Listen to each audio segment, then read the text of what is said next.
If someone asked you right now to describe what love actually looks like, not the feeling, the actual behavior, what would you say? Not the Sabbath school answer, not the verse you already have memorized. What would you actually say if you had to describe it in your own words, based on how you treat people when nobody's grading you on it? Because whatever that answer is, it's running your marriage, it's running your friendships, it's running the way you talk to your own children when you're tired and nobody's watching. And here's the problem. That picture might be wrong, not slightly off, not a little blurry. It might be fundamentally distorted. And the distortion might not even be your fault. It might come from movies that taught you love is a feeling. It might come from a church that taught you love is a reward for good behavior. It might come from a home where love was conditional. And so somewhere along the way, you built your definition out of scraps instead of out of Christ. Paul is about to hand us the real picture, and it's going to expose some things. Memory, text. And now these three remain: faith, hope, and love. But the greatest of these is love. Not a nice closing line for a wedding program. Not a soft, sentimental verse to cross-stitch onto a pillow. Not even primarily about romance at all. Paul just spent an entire chapter defining a Greek word, agape, that has almost nothing to do with the way we casually use the word love today. This verse doesn't hand you a feeling. It hands you a measuring stick. Faith without love is noise. Prophecy without love is nothing. And whatever you build your life on, if it isn't love, Paul says it doesn't last. It's not about how you feel about people. It's about what you do for them, especially when feeling isn't available. Sunday, the essentialness of love. Here's the big idea. Love isn't one spiritual gift among many.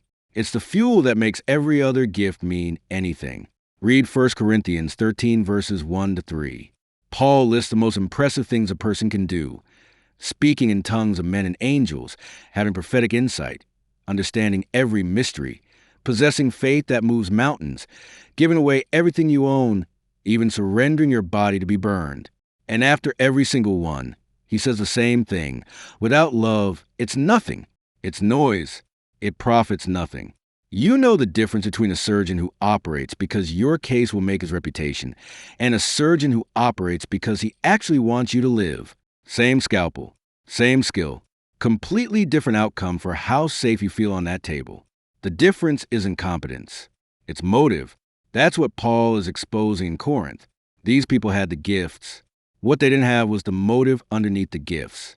Now read Matthew 24, verse 12. Jesus warns that because lawlessness increases, the love of most will grow cold. That's not a prediction about strangers. That's a warning about us, about churches, about homes, about our own hearts if we're not paying attention. What this means for your Tuesday. You can serve at church, post the right things, say the right words, and still be running on empty if love isn't the engine. Check the engine, not just the output. Monday, what love does. Here's the big idea. Paul doesn't describe love as a feeling. He describes it as a series of actions. 7 of them. In verses 4 through 7, love is patient, macrothymio, the ability to stay steady under pressure instead of snapping. Love is kind, chrestomai, a word tied in the Old Testament to God's own mercy toward us. Love rejoices with the truth. Synkero, the ability to actually be glad when someone else succeeds instead of quietly resenting it. Love bears all things, believes all things, hopes all things, endures all things. You know the difference between someone who says, "I love you" from across the room, and someone who shows up at 2 a.m. when your car breaks down on the highway. Same 3 words spoken to you at some point. Completely different level of trust you'd place in them. The difference is whether the love shows up as action when it's inconvenient. Compare this to Galatians 5 verses 22 to 23. The fruit of the Spirit. Same qualities. Same source. That's not a coincidence. Love in 1 Corinthians 13 isn't a personality trait some people are born with. It's Spirit-produced fruit, which means it can grow in soil that currently has none. What this means for your Tuesday. The next time you're tempted to react instead of respond, ask which of these 7 actions the moment is actually asking for. Usually it's just patience. Usually that's enough. Tuesday, what love does not do. Here's the big idea. Paul flips the picture and shows you 8 things love refuses to do. And if you're honest, this list stings more than the first one. Love does not envy. Love does not boast. Love does not puff itself up with self-importance. Love does not behave rudely or dishonorably. Love does not insist on its own rights. Love is not easily provoked. Love keeps no record of wrongs. Love does not delight in evil. Take that record of wrongs phrase seriously. Logizomai is an accounting term. It means Paul is picturing love as someone who refuses to keep a ledger. No column for what you did to me in 2019. No running tally you pull out during the next argument. You know the difference between a debt collector and someone who tore up the invoice. Same amount owed. Completely different relationship afterward. That's what love does with your list of grievances. It tears up the invoice. And notice something uncomfortable. If you flip every one of those 8 negatives around, you get an exact description of the Corinthian church. Envious, boastful, arrogant, rude, self-seeking, easily offended, keeping score. That wasn't a random list for Paul. He was diagnosing the specific disease in that specific congregation. What this means for your Tuesday, pull out your own ledger and be honest about who's still on it. Wednesday, a portrait of Jesus. Here's where the chapter stops being a checklist and becomes a person. Read John 13, verses 1 and 34, John 15, verses 9 and 12, 1 Timothy 1, verse 14, and 1 John 4, verses 7 to 12, 19 to 21. Every single quality in 1 Corinthians 13 has a face. It's not an abstract virtue floating in space. It's a description of Jesus. Jesus is patient. 1 Timothy 1, verse 16 says Christ displayed his immense patience toward Paul, who called himself the worst of sinners. Jesus is kind. 1 Peter 2, verse 3 uses the exact same Greek root Paul uses in this chapter. Jesus rejoices in truth. Jesus endures. Hebrews 12, verses 2 to 3 says he endured the cross and endured hostility from sinners against himself for the joy set before him. Jesus believes the best of people. When Ananias doubted Saul of Tarsus, Jesus called him a chosen instrument of mine. Here's the part that stopped me. Paul wrote this chapter to a church full of people who were failing at almost every line of it, and instead of writing them off, he handed them a mirror shaped like Jesus and said, "This is what you're becoming. Even if you're not there yet, that is not a performance review. That is grace with a destination attached." All right, let's pause here for a second. We've covered a lot of ground. Love is an optional decoration on top of real spiritual gifts. It's a fuel. Love is 7 active behaviors, not a feeling. Love is 8 refusals, and most of us have work to do there. And every single trait traces back to the face of Jesus. If any of that hit you, we're just getting started. The second half of this lesson goes somewhere that changes everything.